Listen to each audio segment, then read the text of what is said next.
Бир оператордан экинчисине чалуунун баасы арзандайт. Вице-премьер-министр Равшан Сабиров байланыш операторлордун өкүлдөрү менен кеңешме өткөрүп, анда телекоммуникация тармагын өнүктүрүү маселеси каралды. Сабировдун айтымында телекоммуникациялык технологиялар экономиканын өдүңүүсүнүн негизи болуп берилет жана байланыш операторлорунун кызматтарынын сапаттуу өнүгүшүнө телекоммуникациялык кызматтарга суроо талаптын жогорулашынын фондунда өзгөчө мааниге ээ.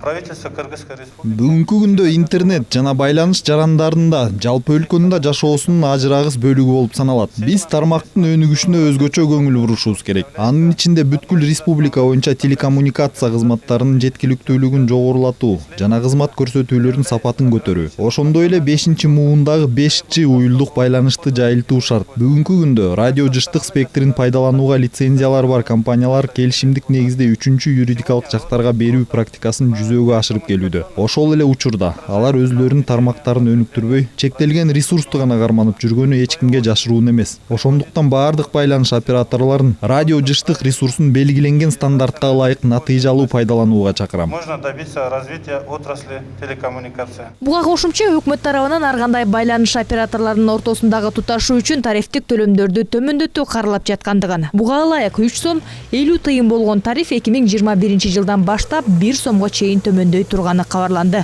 Мындай кадамды Кыргызстандагы уюлдук операторлор дагы күтүүдө. Анткени бул кардарлардын санын көбөйтүүгө дагы бир чоң мүмкүнчүлүк болуп эсептелет. Бирок тариф өтө төмөнкү чекке түшөт дегенден алыс болуу керек деген Альфа Телеком компаниясынын өкүлү айтууда.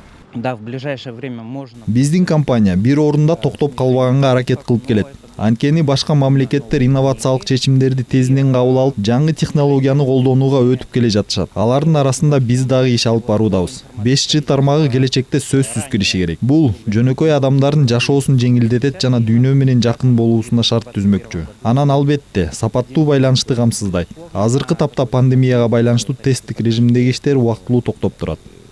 Я не думаю, что Альфа Телекомдун өкүлүнүн маалыматында 5G уюлдук байланышы компаниянын чыгымын сөзсүз актайт. Экинчиден сапаттуу байланышты камсыздап берет. Бирок 5-даражадагы байланышты камсыздаш үчүн уюлдук операторлор технологиясын толук алмаштыруусу кажет. Анын баасы орточо 30 миллиондон 50 миллион долларды чапчыйт. Андыктан Кыргызстандагы байланыш операторлор ассоциациясынын жетекчиси Айбек Куренкеев биринчи кезекте радио жыштыктарды мурдагыдай узак мөөнөткө ижарага берүү керек деп эсептейт.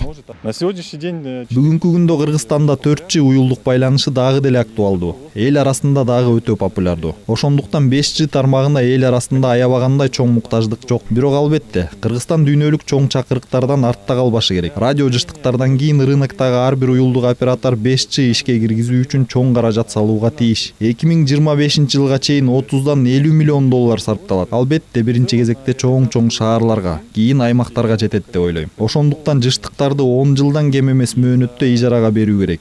Болбосо инвесторду качырып алышыбыз толук мүмкүн. Ири көлөмдөгү каражатын салган инвестор албетте узак мөөнөткө иштегиси келет.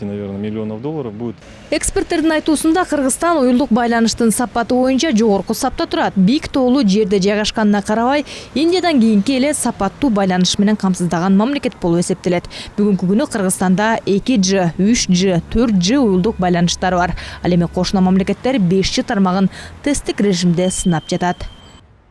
Чолпон Бешилин кызы, Алтынбек Саакиев, Нью ТВ.